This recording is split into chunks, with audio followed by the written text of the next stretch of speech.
एक गांव के जंगल में नागिन का पूरा परिवार रहता था, जिसके सर पर नागमणि था। इस जंगल में सभी इच्छाधारी नाग एवं नागिन रहते थे। माँ, मेरे साथ खेलो ना, मेरा खेलने का बहुत मन कर रहा है। तुमसे कितनी बार कहा है आराध्या, बच्चों जैसी हरकतें मत किया करो।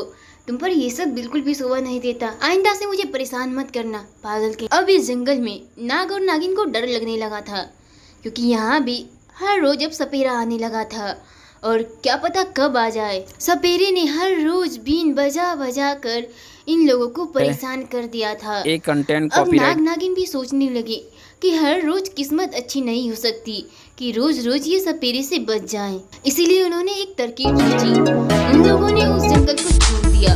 वे नए जंगल में आ गए, जहाँ सपेरा का कोई नामो निशान नहीं था। पर सपेरे की चिंता इन्हें अभी भी सताती। माँ, हमने अपने पुराने घरों को क्यों छोड़ दिया? मुझे वहाँ बहुत मन लगता था, पर यहाँ मेरा बिल्कुल भी जी नहीं लग रहा। देखो आराध्या बेटा, वह जगह हमारे लिए बिल्कुल भी सुरक्षित नहीं था। वह हमारे लिए हमेशा खतरा ही खतरा था। इसलिए हम लोग नई जगह पर आए हैं। यहाँ की हरियाली तो देखो, वहाँ से भी ज्यादा खूबसूरत है। यहाँ के पेड़ पौधे, वातावरण। माँ, पर मुझे यहाँ बिल्कुल भी मन नहीं लग रहा। ठीक है, तुम कहती हो तो मैं अपना दिल यहीं लगाऊंगी। और फिर धीरे धीरे आराध्या ने अपने इस नए घर को स्वीकार किया। जबलपुर नामक गांव में बहुत से लोग रहा करते थे, लेकिन एक घर सुनीता का था, जिसकी माँ बचपन में ही गुजर गई थी। उसकी सौतेली माँ उसे ज्यादा प्यार नहीं करती थी। उसके साथ सौतेला जैसा व्यवहार करती और उसे हर रोज मारती थी। पर बेचारी कर भी क्या सकती थी, चुपचाप खुद पर हुए जुर्म को सहती जा रही थी। सुनीता, अरे ओ सुनीता, कहाँ मर गई? जरा यहाँ आ। हमेशा काम के वक्त गायब हो जाती है।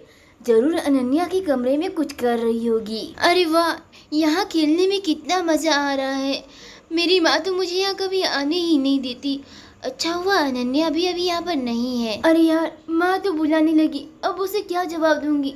चलो जल्दी से चलती हूँ, वरना वो यहाँ खुद आएंगी तो मेरी पिटाई कर देंगी। सुनीता अपनी सौतेली माँ के सामने सर झुकाए खड़ी हो जाती है। अरे ओ सुनीता, सच बता, तो कहाँ गई थी? अनन्या के कमरे में थी या फिर मेरे कमरे से तुम पैसे चोरी कर रही थी? सच सच बताना। नहीं माँ, मैं तो बस अनन्या के कमरे को साफ कर रही थी, क्योंकि उसने बहुत सारे खिलौने को बिखार कर रखे थे। अच्छा तो ठीक है, अब तुम जाओ और घर की सारी सफाई कर दो। मुझे बहुत सारी काम है, मैं सोने जा रही हूँ। दोपहर के 2 बज रहे थे। अनन्या स्कूल से वापस आती है। वह काफी थकी हुई होती है। देखते तो काफी जंगल दिखाई देता और यहाँ पर अधिकतर लोग भी नहीं रहते। इसमें से एक घर में एक आदमी रहती थी, जो कि बड़ी ही आलसी थी।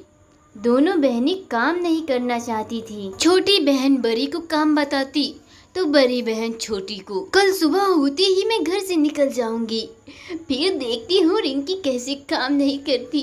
अरे मैं भी कितनी चालाक हूँ।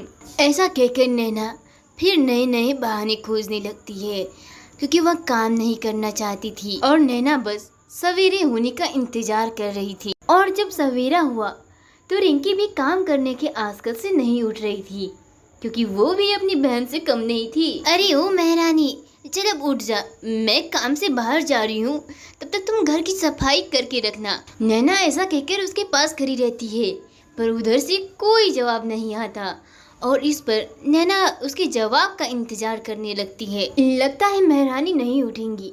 मुझे क्या, मैं भी सोने जा रही हूँ, मुझे भी कोई काम नहीं करना। ऐसा कहकर नैना भी अपने कमरे में आ जाती है, पर उसे भूख के मारे नींद नहीं आ रही थी।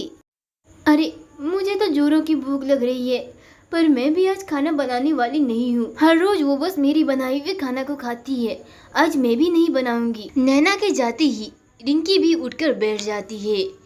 भूख तो उसे भी लग रही थी। अरे बड़ी पागल लड़की है, मेरी नकल करती है। देखो, खुद तो खाना नहीं बना पाती।